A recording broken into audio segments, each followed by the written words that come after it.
काय म्हटले? त्यांना सांगितलंय काही ते आमच्या गावचे जुने त्यांचे जे पिढी सहित होते ते त्यांना आहे ना पिढीच्या नावाने म्हणजे एवढे पवार साहेबांचे चाहते असतील. पिढी काय नाव त्यांचं? पिढी सहित.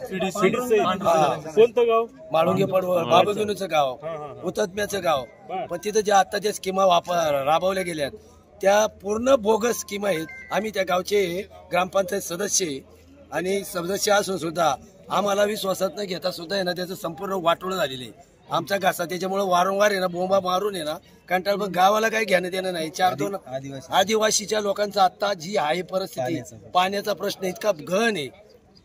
त्या आदिवासी माळुंगे पडवळ ठाकरवाडीच्या पाणी मिळत नाही. पाण्याची परिस्थिती जी होती तिथं 1 कोटी खर्च करून पूर्वी स्कीम बीम सगळे राबवले. आता पूर्वी चालू स्कीम होती पण तिथं राबवलं तर 4-5 फुटच खोल खदलेली विहीर आहे. म्हणजे दाखवली काही विहिरींचं तर असं आहे त्या उकरल्या आणि त्याच्यावर डायरेक्ट आहे ना 15-20-25 फुटाची ना उंची दाखवली.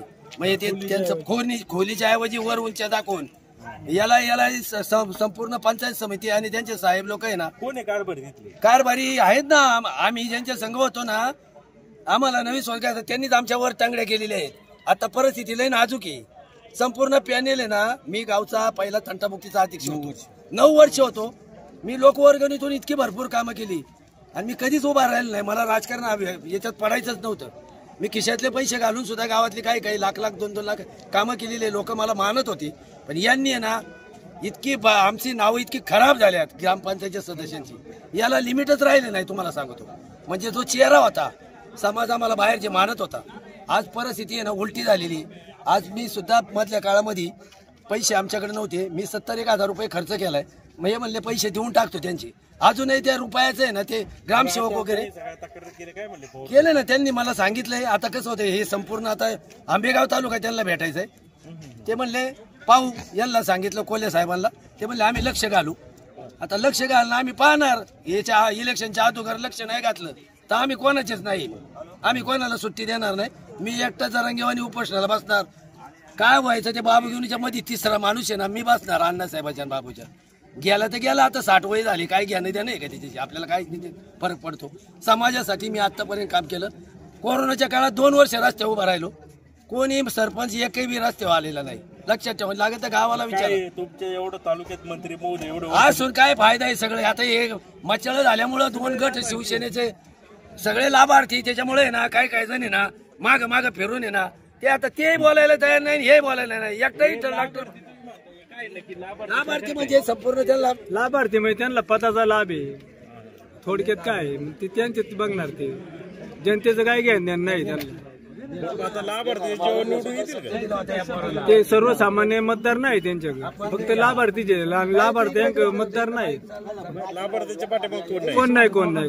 आता लोक आता इलेक्शनला दाखवून दिलं ना लोकांनी. काय बदल होऊ शकतो का? 100% वळसे पाटलांना सुद्धा लोक घरी बसवणार. 100% बसवणार. आम्ही काय सर्वसामान्य. ठीक हो. कुठं का? रांजणीचे भेटले का पवार साहेब? अजून नाही भेटायचे. बरेच लोक दिसतात रांग लागलेली. हो आहे ना. ते लोक म्हणतात की शरद पवारचं वय झाली नाही. अजित पवार किंवा बाकीचे नेते काय वाटतं? राजकारणाला वय नसतं. राजकारणाला वय नसतं.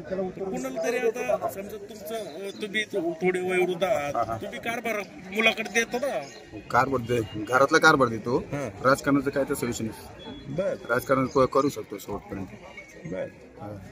किती दिवस सत्तेच्या शिवाय राहायचा असं अजित पवार म्हणतात. त्यामुळे आम्हाला नाईलाजाने जावं लागलं भाजप सोबत. तुम्ही राजीनामा दिला तुम्ही गेलो तुमचं पोर आहेच ना म्हणा. तुमची तरी काय काय तुम्ही बाजूला व्हा ना म्हणा. अजित पवार सांगणार. अजित पवार म्हणा तुम्ही बाजूला. तुमची बरोबरी लागली ना.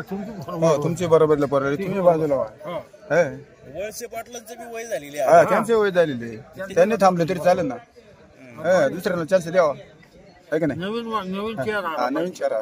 बरं आता असा कोणता विकास करायचा होता की वळसे पाटील अजित पवार गटात गेले? आता काय त्यांचं त्यांनाच माहिती की काय त्यांना आता विकास करायचा राहिला. त्यांनाच माहिती आता काय विकास करणार. आता तुमच्या भागामध्ये जिथं पाणी नव्हतं दुष्काळ पडायचा काही खायला नव्हते अशा ठिकाणी वळसे पाटलांच्या माध्यमातून पाणी राहिलं. वळसे पाटलाचं नाही पवार साहेबांचा वरद असता होता म्हणून सगळ्या गोष्टी झाल्या. सगळी एवढी 6 धरणं झाली ही पवार साहेबांमुळेच झाली. तर त्यात वळसे पाटलांचे कार्यकर्ते म्हणतात की हे कालवे वगैरे हे सगळं वळसे पाटलाचे कार्यकर्ते कोणते त्यांचे जे आहेत आम्ही त्यांचेच कार्यकर्ते होतो ना. आम्ही 35 वर्ष जसे वळसे पाटील पहिल्या प्रथम इलेक्शन उभे राहिले म्हणजे तसं गेलं आम्ही उपस्थित होतो. त्यावेळेला पवार साहेबांनी सांगितलं होतं की तुम्ही एकदा आम्ही पहिले किसनरावची माणसं आंबेगाव तालुक्यामध्ये किसनरावला मानणार. पण त्यावेळेला पवार साहेबांनी सांगितलं का तुम्ही एकदा वळसे पाटलांच्या एकदा निवडून द्या, आखी विधानसभेची ताकद त्यांच्या पाठीमागे लावून तुमच्या तालुक्याचा विकास करतो. मग पवार साहेबांनी तेवढं त्यांच्या मागणे सहकार्य केलं म्हणून तालुक्याचा विकास झाला ना. तेव्हा ते नवीनच होते ना. आता काय वळसे पाटलांचं काय निवडणूक जवळ आली आहे 2 महिने घरी बसला होता का बाकी काही नाही. काय करायचं घरी बसला होता घरी बसवायचं दुसऱ्याला चान्स द्यावा हा, नवीन दुसऱ्याला चेहरा आला पाहिजे. नवीन कवाचा शिकायचे कोणी असं नाही विचार आहे का कोणी असू तर पवार साहेब जो देतील तो उमेदवारांचा असेल. उद्या समजा यांनी प्रवेश केला कोणी आपल्या वळसे पाटील नाही नाही गद्दार नाही आता मला सांगा. कोणी असू कोणी आलं तरी हा त्यांनी किती प्रयत्न केला तरी नाही इकडे मतदान नाही केलं. आम्ही इथून मागे त्यांनी जे दिलेल्या उमेदवारांना मतदान केले त्यावेळेला पवार साहेब होते त्यावेळेला आम्ही त्या मतदारांना सुद्धा ओळखीत नव्हतो. अशा उमेदवारांना आम्ही मतदान केलं. वळसे पाटलांचं ऐकले. पण वळसे पाटील कारखाना वगैरे बरं चांगलं चालवतात. कारखाना अहो सगळे चालवणार. मग आता चेअरमन होतेच ना इतके वर्ष 10 वर्ष चेअरमन होते. मग त्यांनी चालवलंच ना. आता बदल हवाय हा? हो तालुक्यात बदल पाहिजे. बदल पाहिजे. नवीन चेहरा पाहिजे. नवीन चेहरा पाहिजे. कोणी असो तो. पवार साहेब जो देतील ना तो आम्हाला मान्य राहील. आता तरुणाला चान्स द्यावा अशी आमची भूमिका आहे.